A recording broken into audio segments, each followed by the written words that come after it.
long bi har long bi aro ning thung si bini ne adam phu nang ke adam phi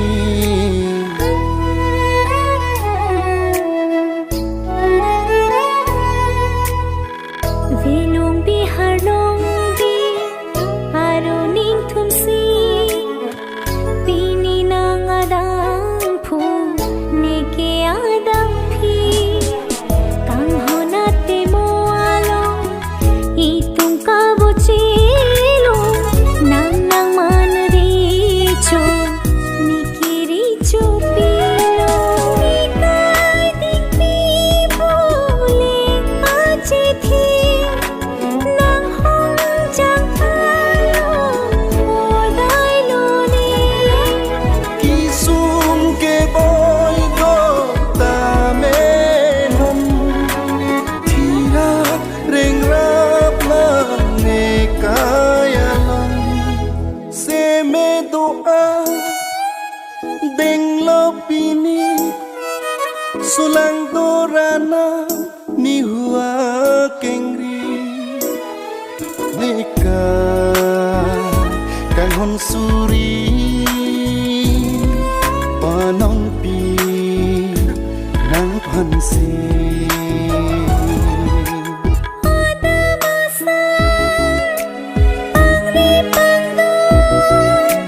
jing toi jing ning arani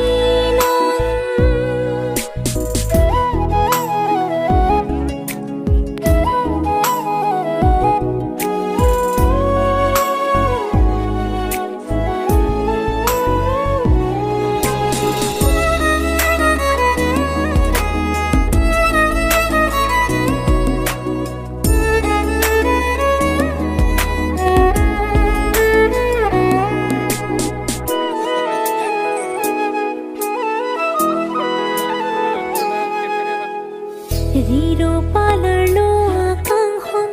pini chiu chi ko son singwe pini run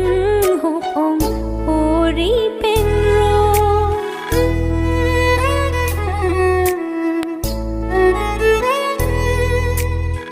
klim so bi hek pen non pan pu ana kang hon ke o pini pen me long le lo riro akang hona son riro akang hona son rida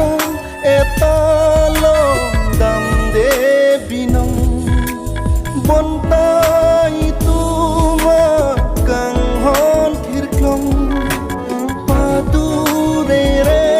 kang hon kaya long senche don klong lai tu